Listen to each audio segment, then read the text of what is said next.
everybody, so we're back talking some more Season 2 of Invincible on the channel, Episode 6. Last week, things got pretty intense down the stretch, and the cliffhanger ending really leaving everything in the balance between Invincible and co. and Rex. In general, it was just a pretty wild cliffhanger, and to be honest, out of all 4 episodes in Part 2, this one is my least favorite, but I'm not saying it's bad by any means, it's just my least favorite of the 4. Before I dive into my thoughts about the episode, though, make sure you share your thoughts down below in the comment section, and if you're a big fan of Invincible, leave a like on the video and subscribe, because we'll be talking about Part 2 of Invincible as each episode drops. And with these cliffhanger endings, normally you assume that they're going to find some way for the heroes to get out of this unscathed, and then I realize this is Invincible, and then Rex just gets shot point blank in the back of his head. That alone shocking in its own right, but more shocking that he doesn't die from it. I mean, sure, blood is spurting out of his head, but manages to still will himself to get back up and beat the guy from the Lizard League to death in brutal, gory fashion. Overall, nasty way to kick off the episode between that and Shrinking Ray actually didn't die after all, falling out of Komodo Dragon's corpse. Stuff like this is why Invincible is so entertaining to watch. It's just stuff you don't see in most superhero content. Shifting from that, then going back to Invincible and the Guardians of the Globe battling, trying to survive against the overwhelming amount of Sequids was extremely tense. The sheer volume of Sequids was starting to get insane, even when Mark is trying to get closer to the leader to take them out. They did get me a little bit though, considering how it was teased in the trailer where it seemed like the Sequids took control of Eve and Rudy,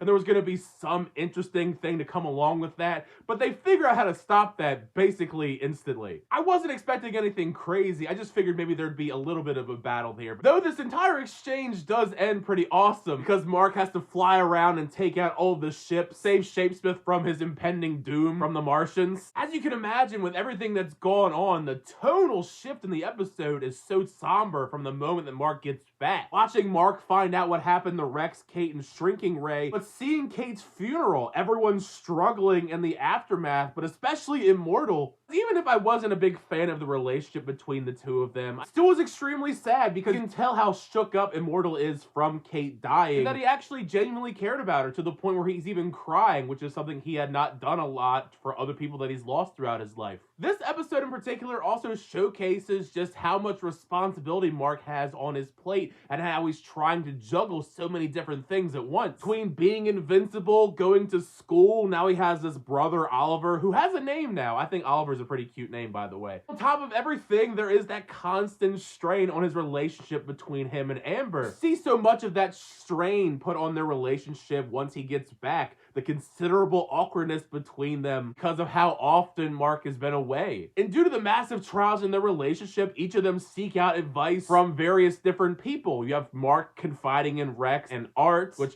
I always enjoy, especially because he's voiced by Mark Hamill. And at the same time, Amber goes and talks to Eve. It's certainly something I've noticed throughout both seasons of Invincible, that pretty much every single relationship has some level of strain to it. It's just a matter of how they cope with all of that strain. One of the more intriguing, cooler developments that came out of Mark talking to Art is getting back to what Nolan was saying about the books, to find his books. Since it just so happens that Art has a couple copies of those books, the elements behind them were pretty awesome. Even before the realization later on in the episode that everything that we're reading in these books actually did happen, it was just fun seeing these sci-fi stories come to life. With this character named Space Racer and this incredibly powerful weapon, or this planet of beasts called Ragnars that are crazy strong. I mean, you have to be pretty strong to just tear through Viltrumites. Knowing now that these things are real things in their universe, I cannot wait to see them actually pop up in the show. Between the revelations with Nolan's books and how the episode wraps up, we're definitely heading for some big developments heading into the last few episodes of Season 2. Listen, I love me some Allan, so I'm always going to be excited anytime he pops up in any single episode. I do feel kind of bad because it seems like everywhere this man goes, there's always somebody trying to fight him and beat him to death. Here in this case, he comes back to Earth looking for Mark,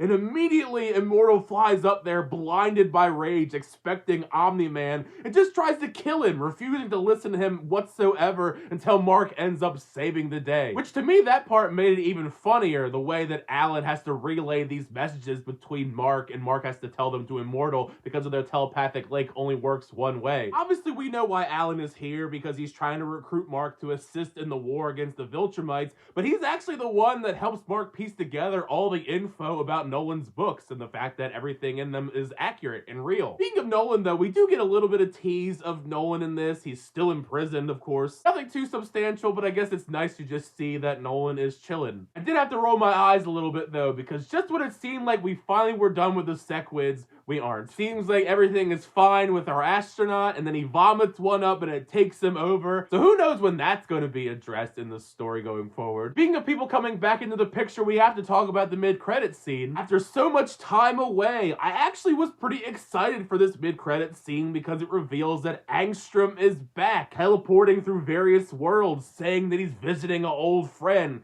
So this final showdown, if you will, is slowly coming to a head on the horizon between Angstrom and Mark, which I'm extremely excited for. But yeah, like I said, episode, not my favorite of the ones in part 2, but I still think it's a pretty good episode, just not as exciting as the other one. Make sure you share your thoughts down below. How'd you feel about this episode of Season 2, Part 2 of Invincible? Did you like episode 6? Did you not like episode 6? Either way, make sure you share your thoughts down below, because part of the fun is to have the conversation you guys in the comments section. Thank you guys, as always, chatting videos. I always do appreciate it. Make sure you like on the video, and also subscribe to the channel to update reviews, reactions, unboxings, and more. The next time, I'll see you guys later.